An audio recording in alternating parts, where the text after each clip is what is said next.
that moment of Kawhi hitting the shot was everything was moving in slow motion, first and foremost. He let the shot go, and it was just like literally in the movies when like the one person shoots the final shot and there's 0 seconds left on the clock and you're watching it. That's how I felt watching the ball. And I was like watching, looking, it bounces. And then as soon as the ball goes in, it was like somebody took a vacuum seal and like put it right on the ACC. And it was like, it was quiet. All right, round 2 of an intro. We messed up the recording, but we're back at it again. We got Moose B on the show.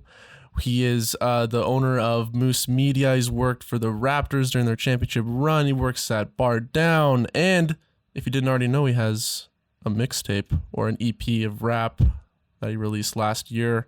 And you said you got a little music video coming on. So what do you want to explain that a bit? Yeah. Hopefully music videos coming out in December. I filmed it with a couple friends of mine. I'm really excited about it. Honestly, I'm making a music video. It's just like weird, but I'm actually really excited for it. So hopefully I'm going to be making new music in the new year. Like I said, it's kind of hard to just like find studio time and do all that kind of stuff.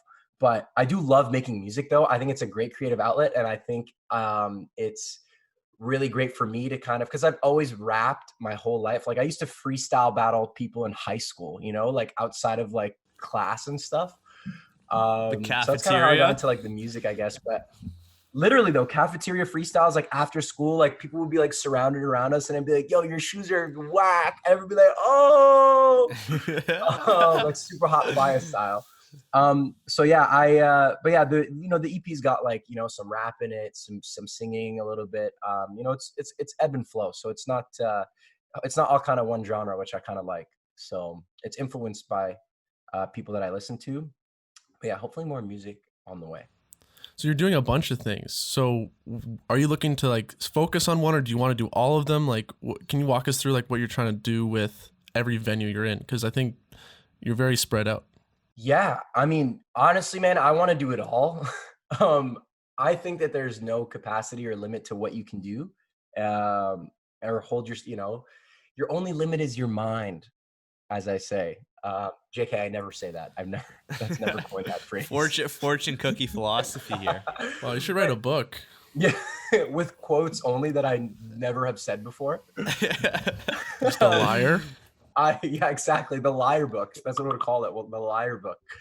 But honestly, man, like, I do believe that you are literally only limited by as much as you can do. And especially while I'm young now, I think I want to get my hands dirty in as many things as possible, do as many things as possible.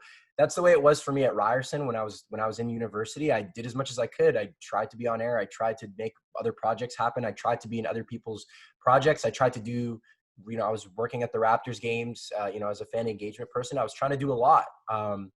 So I still keep that philosophy with me. So, I mean, right now with Bardown, let's say, I just started working there, freelance, obviously.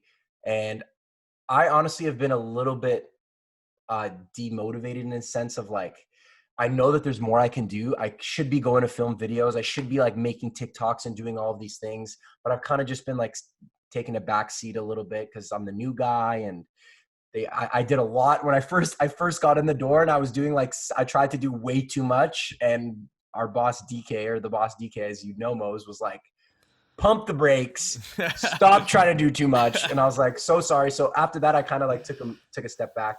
But I mean, yeah, so with that, I definitely just kind of want to get more content out there and film stuff. But honestly, I do want to do as much as I can while I still have the energy, while I'm still spring chicken. Like, I'm trying to hopefully going to start a clothing brand sometime soon, next year. I had this sort of thing going with this one guy, kind of fell through. So I'm trying to find, new partners to kind of start a clothing brand with, whether it's next summer or 3 summers from now. If it takes a while, there's nothing wrong with the process and taking the time to build something. But, the music, right? I want to do the music. Like, I don't want to be an artist, but I want to make music for the rest of my life, hopefully. And then, with Moose Media, honestly, I don't know where I'm taking that. That's my own personal page, obviously. But I've just been posting interviews that I have with people. I've hosted a music festival on there. I just think it's a way for me to kind of just put stuff out there that's my own and that's personal, that I can, that exists. And it just gives me a way to be able to put that stuff into a means of media, whether it's Instagram or YouTube or whatever the case is. So yeah, I guess that's what I'm trying to do a little Yeah. bit with all those Like you're things. interviewing a bunch of like cool people. Like you got Penny Alexiak. I forget the girl's name you just had on, but she's on that TV show. Like where are you meeting all these people? Sarah Waisglass, yes, was the last one. Yeah.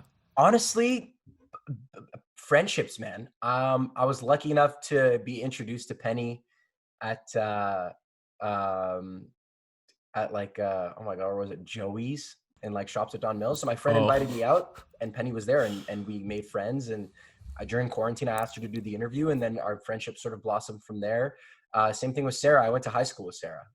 So I went to a high school with a lot of people that are in the arts now. I did go to an arts high school, so people that are like musicians, like famous, doing the whole. So I just kind of asked them because I have those personal relationships with them. But honestly, every single one of the interviews that I've had is pretty much personal relationship, or I knew somebody that knew that person really, really well, and they kind of like gave me a little in.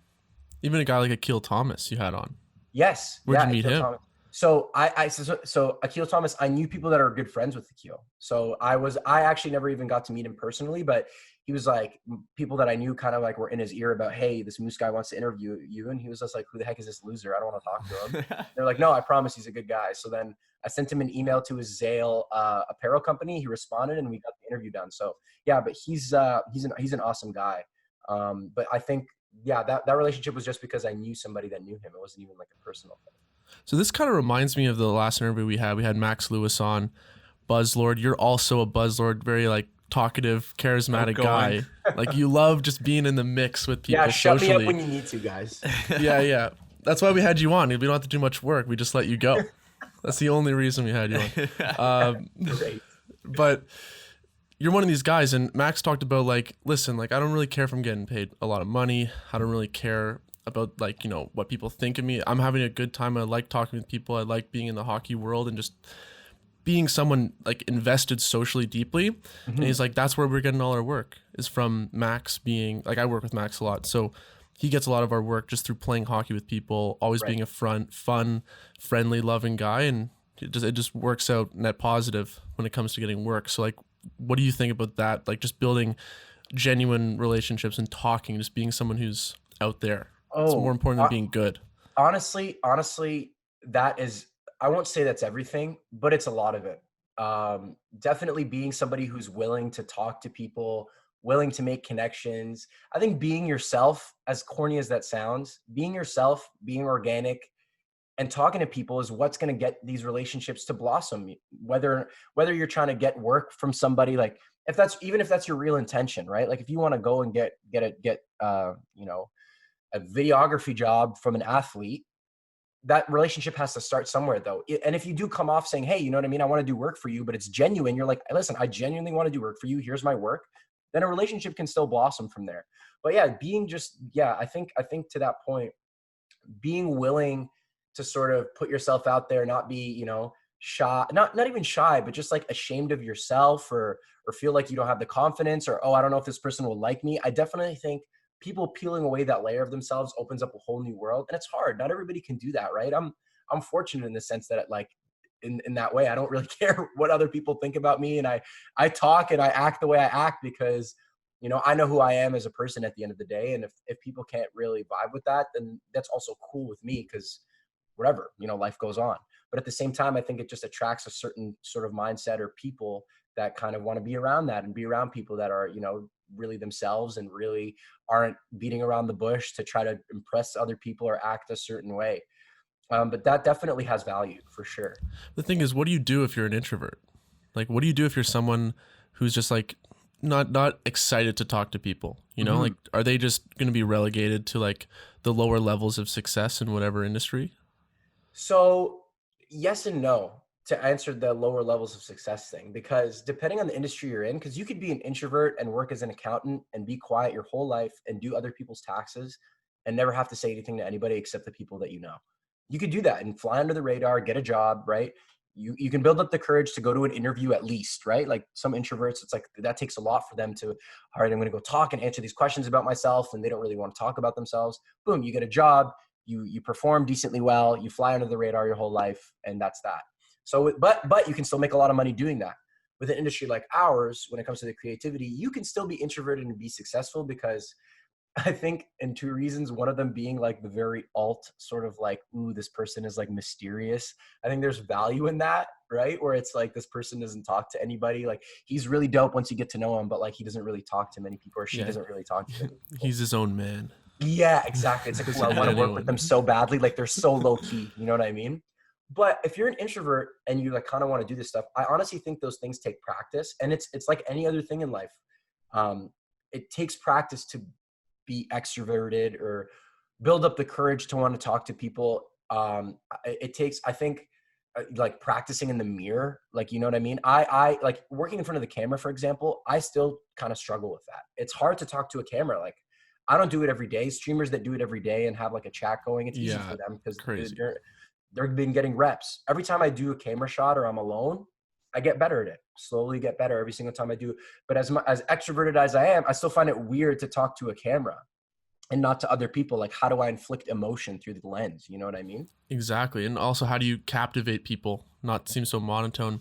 And I want to hear, so I'm doing YouTube as well. And we've actually DM'd a couple of times about, doing our own thing. Right. And like the struggles with it. Like, when I'm about to go on camera, like I'm like freaking out, like my heart's racing and shit. Like, I'm not as, outgoing as you or, extroverted, but I have it a little bit in me, but I have to do like a breathing exercise before I go on. I have to like lie down with my eyes closed and be like, it's going to be good. What's run us through what your what's it called? Warm up is. Yeah, honestly, for me, I just kind of go, like, I just put the camera on. If I have my script ready, obviously I got to have my script ready depending on what it is. But then I just turn on the camera and go. And then if you see some of my outtakes, because I'll be like, oh, and that's why the Raptors like, you have no idea what you're talking about. You have no idea. That's what I say too. No, like, literally, this makes no sense.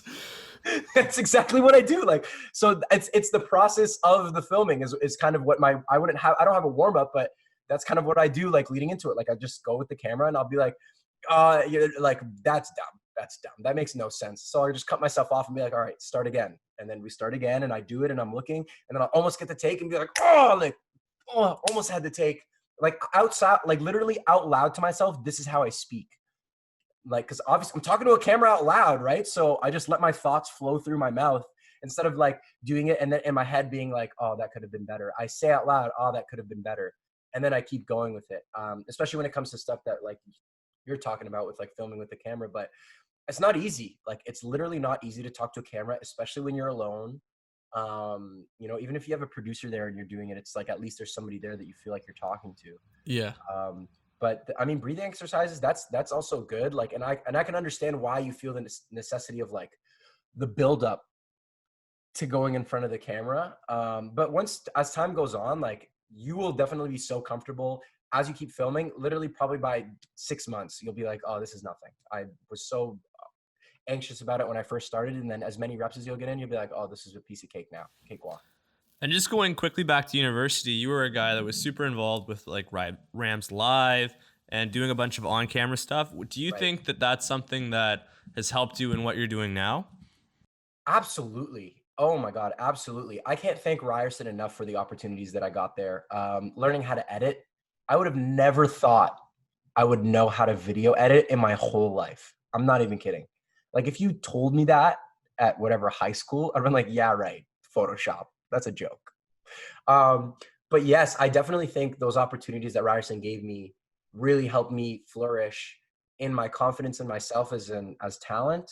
And just getting, like I said, and just getting reps. I did different things. I did play-by-play, I did color, I hosted a panel, I did sideline reporting, which all are fun in their own different ways. But definitely the chances that I got to do there, even producing, like I would have never known what I've gone into a producing job or what it takes to do those sort of things if I didn't get to do the things I did at Ryerson with a Rams Live game, or even if it was with the production. So definitely, yeah, those opportunities were super helpful. And that's why I wish I had more of it, man. I wish I was back in school. Do another year. Go back. Yeah, literally. I wish I flunked one of the years and did a 5th year to do more on air and Rams live. But that's why I got to make opportunity for myself and do interviews myself and make that stuff happen. And like you are one of those guys that's not only going on camera, but you're doing all the stuff behind the scenes, which is funny because I think that you're kind of, at least at Ryerson, you're either in like one group, you're like the on-camera person, or you're the person that would edit and kind of produce and do all that stuff. But even like you mentioned earlier, gaming, there's guys that do, that manage the chat and then they're producing the videos. Like, do you think that's a skill that people should be focusing on learning moving forward, or is it something that like you could offload to someone else? Like, how easy is it to kind of be both?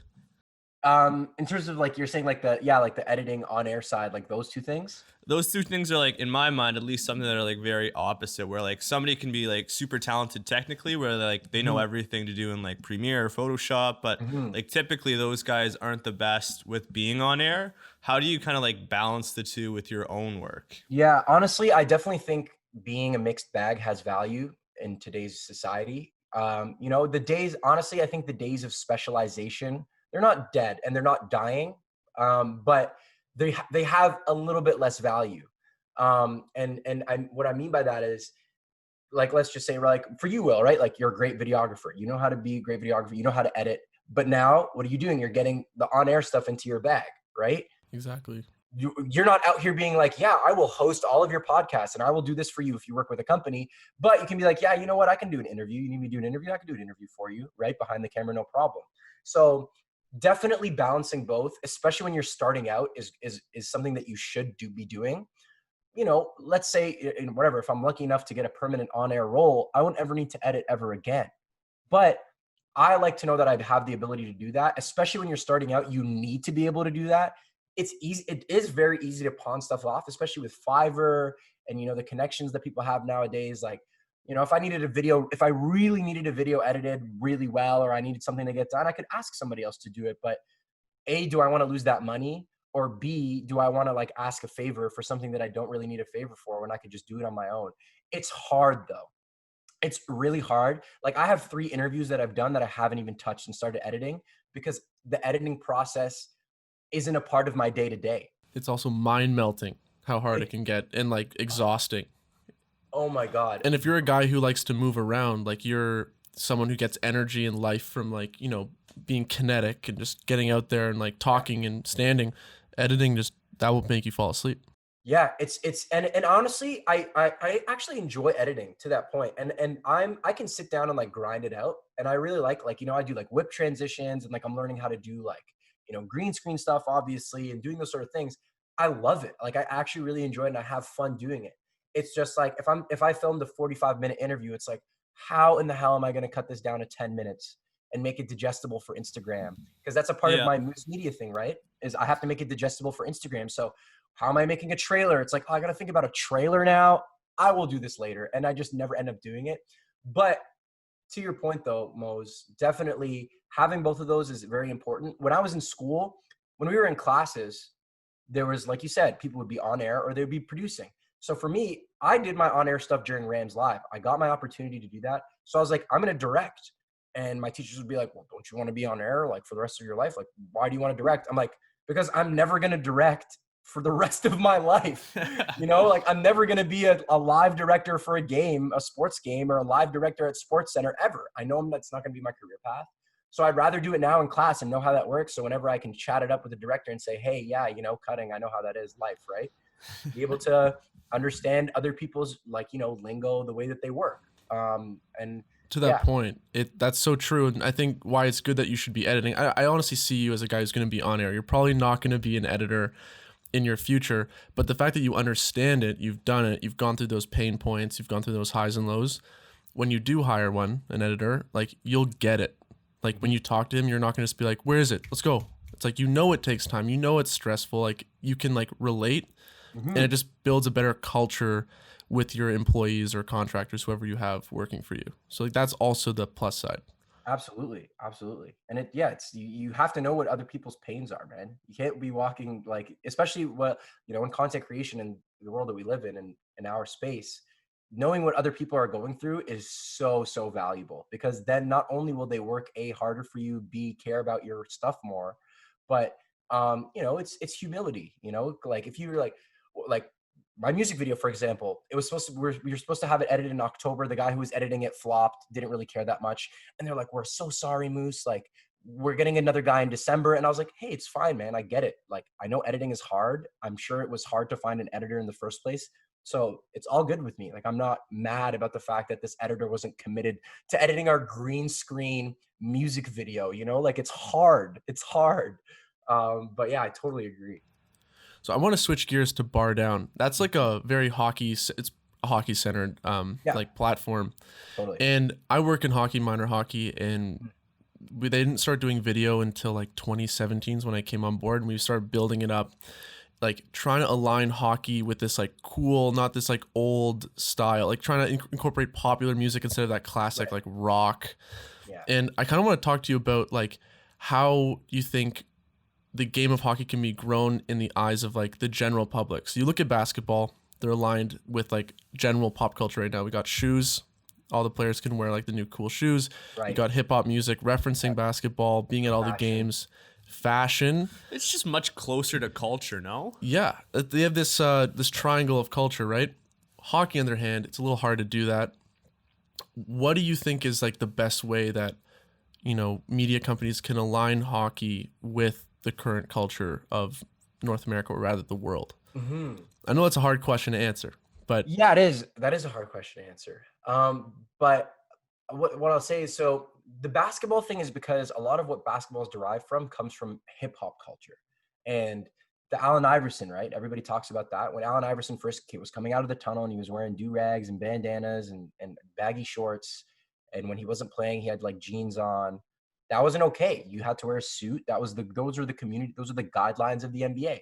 He brought hip hop culture, street culture into the NBA, right? And that's where that blossomed from. So, you know, and then on is when you saw people come into the arena wearing the jerseys, you know, wearing, you know, their drip is like on point nowadays. But back then, but I'm saying even in the early days, right, it wasn't that serious. Now it's like a runway. Like all these guys care so much about what they wear and people know they're taking photos. But back then it was just cool for the athletes to be wearing what the rappers were wearing, to be wearing what the pop culture you know was referencing, right? It wasn't even fashion for them at that time. It was just, let me wear what I think is cool.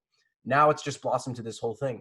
With hockey, a way for them to align themselves with that comes from what you're like saying, making TikToks with video with like very popular sounds.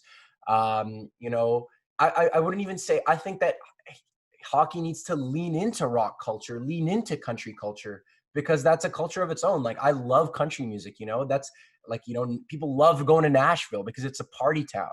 People are like, oh, Nashville, like it's country. Like if you were to ask somebody, you know, explain this in NBA terms, like what's Nashville, you know, like NBA fans might not get it, but they really need to like that should be something that hockey wants, like playing, like putting on country musicians, wearing cowboy hats to the stadium. Obviously wearing the clothes to the stadium is a huge part of it. Most guys, like all teams, you have to wear a suit.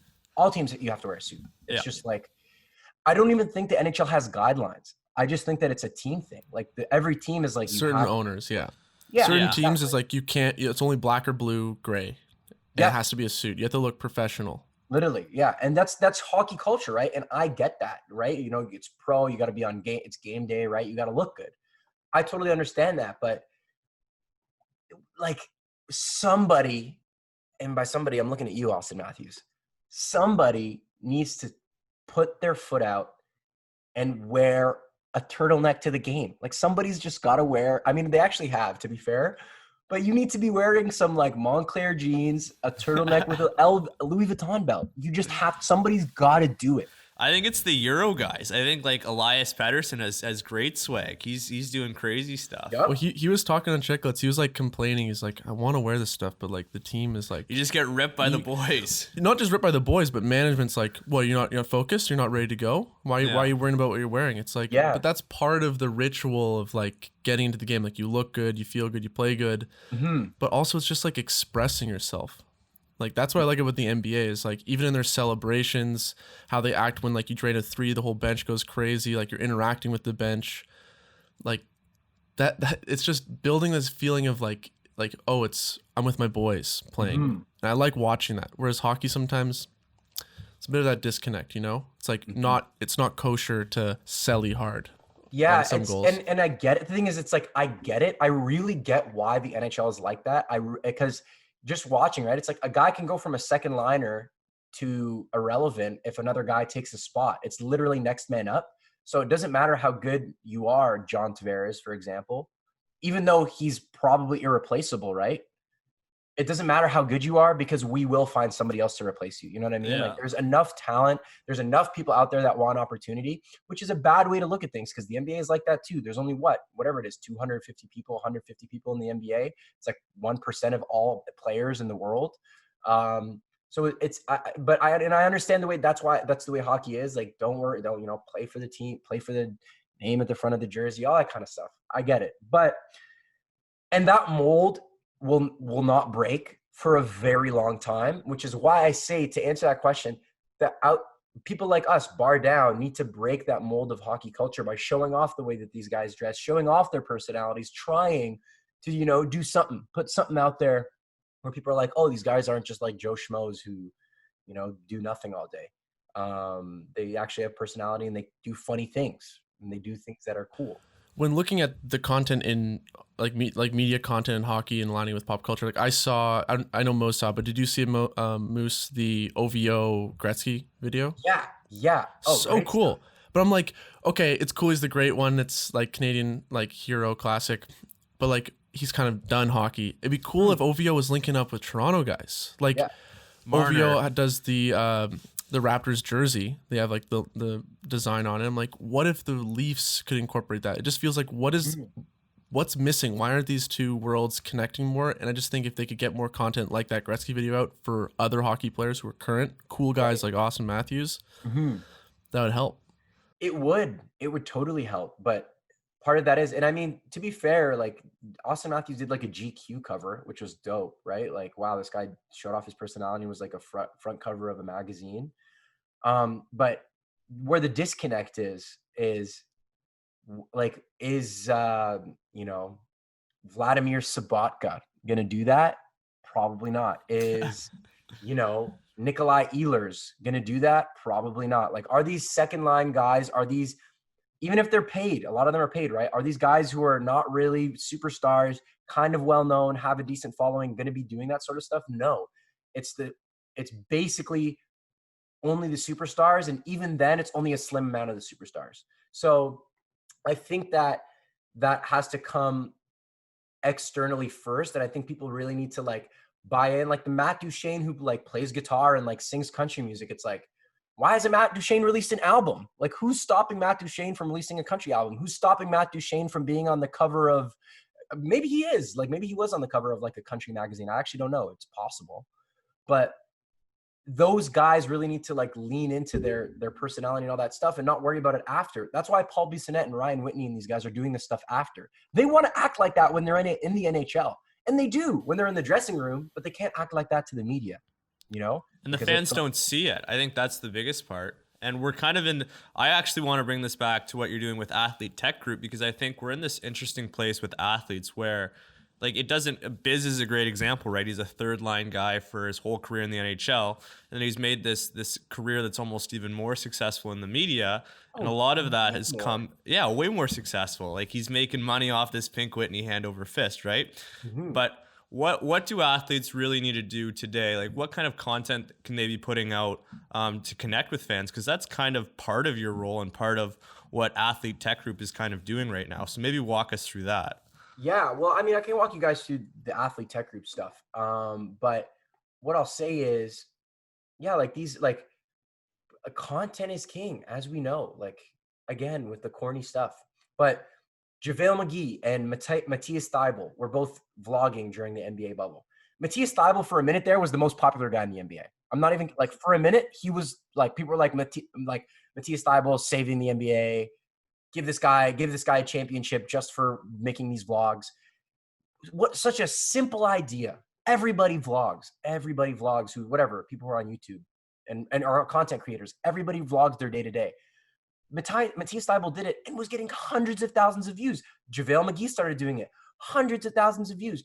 if these NHL guys started to give a look at to what their life is like, just in general, if they started vlogging, even if it was 5-minute vlogs, hundreds of thousands of views. I'm telling you, if it was one, especially if it was like somebody who's like really popular, like JaVale McGee, people know JaVale McGee in the NBA, Shaq and a Fool, all that kind of stuff, but he's not a star by any means. He's a backup center. And Matthias Thybulle, again, young up and coming star, was like a backup wing. But people were loving what they were putting out. If these players started doing that and started taking a role as content creators, because that's what they need to do. They need to step into a role as content creators and stop looking at themselves as athletes. It's another job and it's another lifestyle. But with Athlete Tech Group, we're trying to meld these conversations with these athletes to help them understand their value as content creators, as well as giving them investment opportunities, because we also give them conversations within tech and trying to get them to invest in tech, because a lot of these, like when these athletes retire, they don't really know what to do with their money or their time. So you want them to give them an outlet into tech and kind of get them interested in these companies and how they can sort of help, but also giving them advice. Like, how do you become a content creator? Do you need to hire a producer? Can you do it all on your own? Do you need to get a camera person? A lot of these things they don't know. Like, I didn't know when I was coming into Ryerson. I didn't know I had to edit with Premiere. I didn't know that I had to do 1080 by 1080 square for Instagram. I didn't know how to do all this stuff. So is there a way to maybe get a company or people to help these NHL and hockey players all over the world to get them to be content creators? Probably. Maybe there's, you know what I mean? Well, Will can probably touch on that, because he's actually working with the classic guys that aren't quite in the NHL right now, but they're getting drafted. And I mean, like, you can obviously speak to that, Will, but you've been really hands-on with getting them to publish content. A little bit here and there, but the problem is they're so young, so you're kind of building these relationships now, because in minor hockey they're like whatever 15, 16, so you're kind of getting to know them now. They know that we do video, and hopefully they transition into building some kind of personal brand. The problem is hockey culture. You get in the room, everyone's chirping you if you're putting yourself out there. I watch PK Subban's vlogs, and like, they're kind of awkward sometimes. Like, he's like has his camera guy following him, he's like shouting out to some of his teammates, and they kind of go like, yeah, man, yeah. Like, they're not in it to like put on a show. Whereas if I watch like other like NBA vlogs, like the boys are just having a good time. They're all putting on a show. They're just, there's more flavor and life to it. They like being in front of the camera. That's what it is. And you see it in the celebrations and like the way everyone's like just hanging on the court playing. Like it's almost like, I just think it's hockey culture top down, not necessarily the players, but like the management that say, oh, you look like you're having too much fun. You're not working hard. You're not doing the right thing. Absolutely. But it is top down. How do you change that? You can't. It's just time and getting young leaders in there to, you know, take a step forward. That's the only way. Exactly. That's the only way. Like, you know, it's literally getting young people in those positions and letting them be like, yeah, you know what, whatever. Like, for example, the Coyotes. Or the Hurricanes. Oh my God, that stuff that the Hurricanes were doing post-game was life-changing for the NHL. Literally life-changing. Like, as small as it is. So I guarantee you half of those guys on the Hurricanes are like, yo, we can definitely do like this content stuff or be funny. You know what I mean? I'm sure they think that. They're like, yo, this is cool. Like, we're leaning into this. More teams need to like lean into that. And it does come from the top down, and having younger people in those positions or coaches that are down. Rod Brindamore is their coach. He just retired from the NHL, like, you know, not too long ago, but he's not 75, right? Like, he's not an old coach. He was just playing. He's like, I remember what it was like to have fun. I remember what it was like to want to chill with my boys. I remember. So yeah, let's celebrate after the game. Let's do the dunk contest. Let's do all this fun stuff. As long as we keep winning and you guys care about winning. And they're like, obviously we care about winning.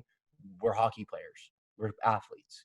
So younger people, like you said, and people that can relate to these athletes in those positions is going to be critical for the NHL to sort of like step into this role of content and, you know, foolishness, let's call it, because it is all foolish. It is foolishness. And I relate to people when, you know, I love Biz because he'll just like say some stuff that like I probably would never say out loud, like all his like kill stories and all this stuff. Like, it's kind of messed up to say this stuff out loud, like the shitty Cindy story. Mm-hmm. But like, you need that more.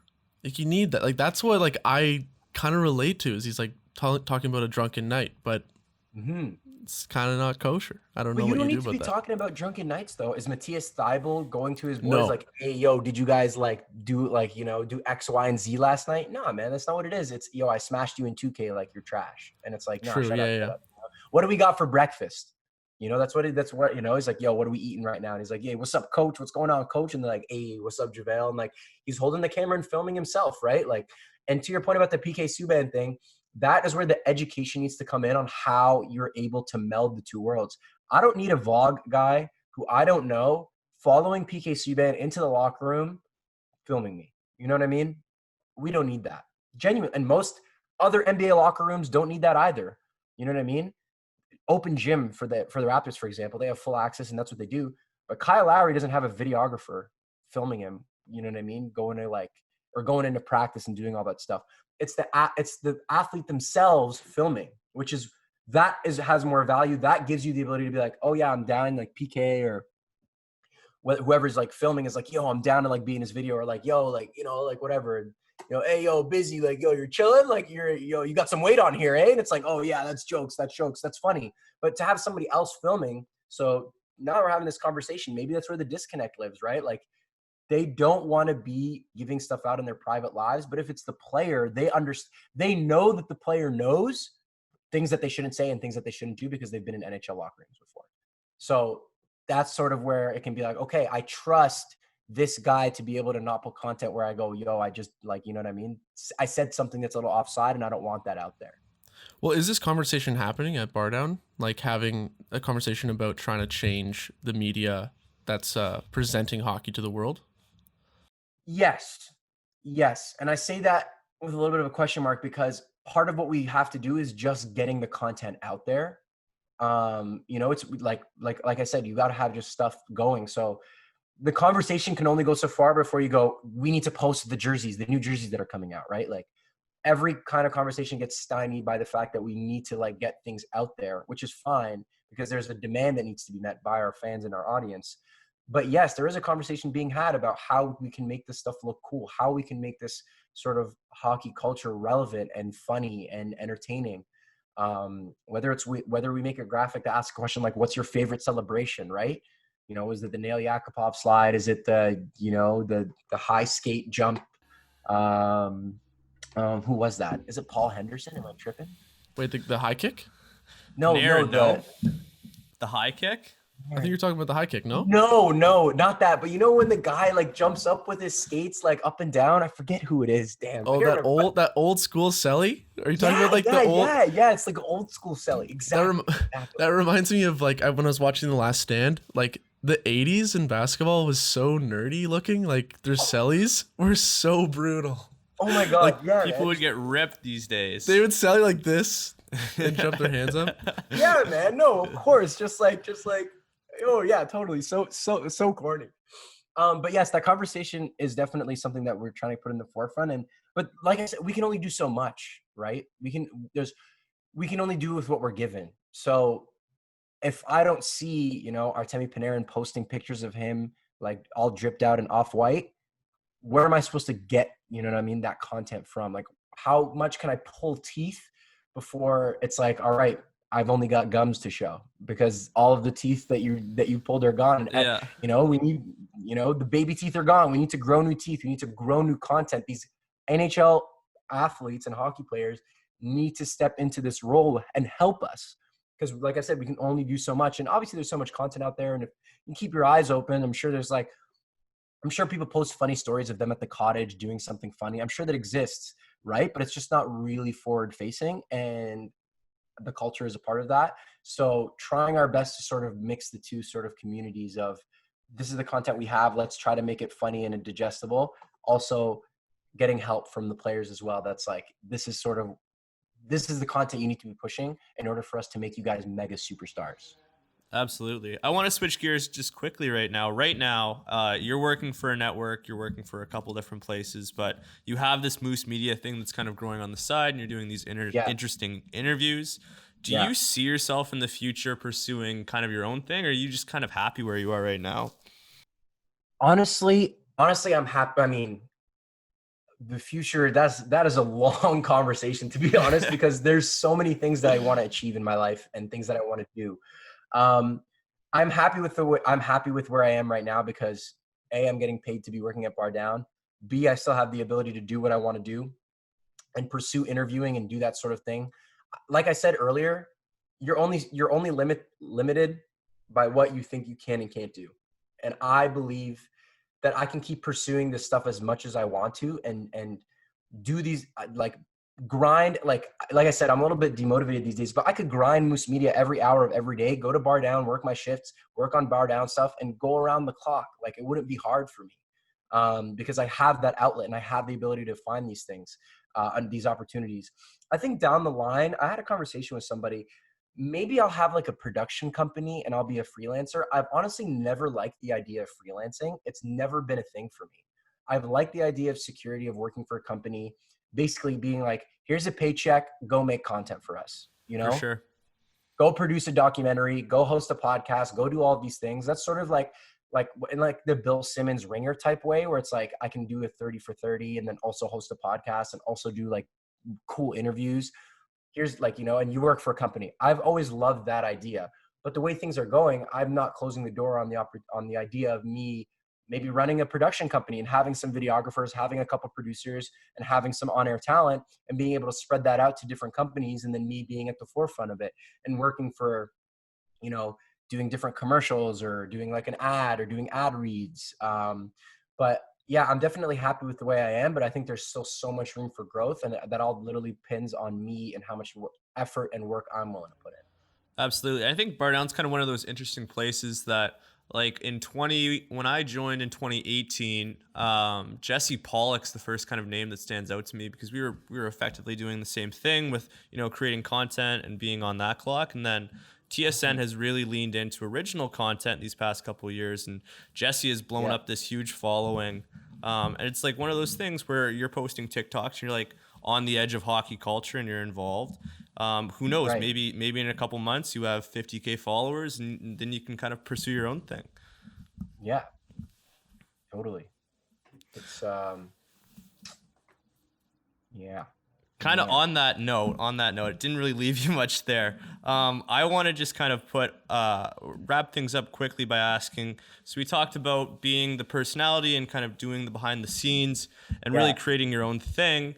What's it like? I know one of the best things about doing this podcast together with Will is that we kind of have someone there in the trenches, kind of doing splitting the load almost. Right. What's it like managing that grind on your own?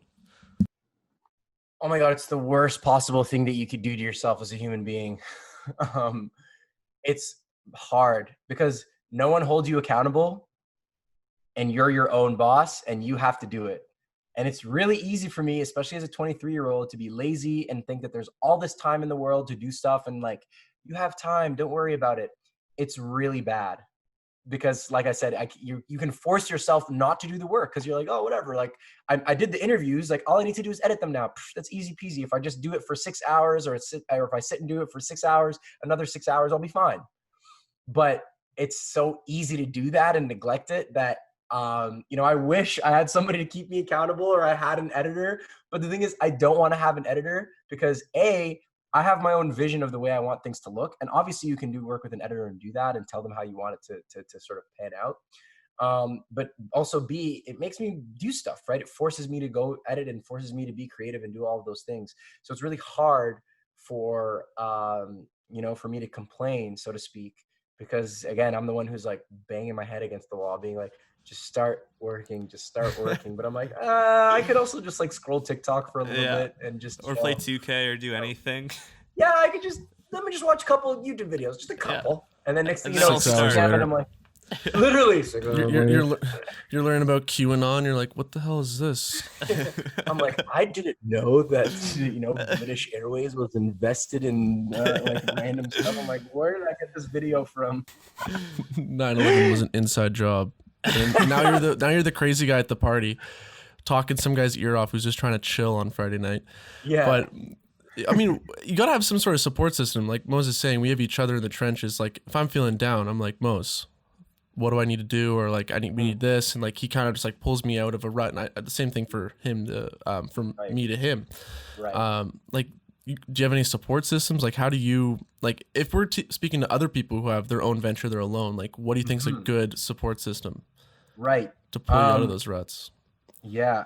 I mean, honestly, for me, when it comes to the media thing, like, I only have myself to rely on and myself to really focus on it with, because I mean, I know like one of my friends kind of like keeps me motivated, so to speak, where he goes like, oh, like what's happening? But I don't have anybody like being like, oh, yo, when's that video coming out? Or like, kind of pushing my button to be like, hey, what's happening or what's going on?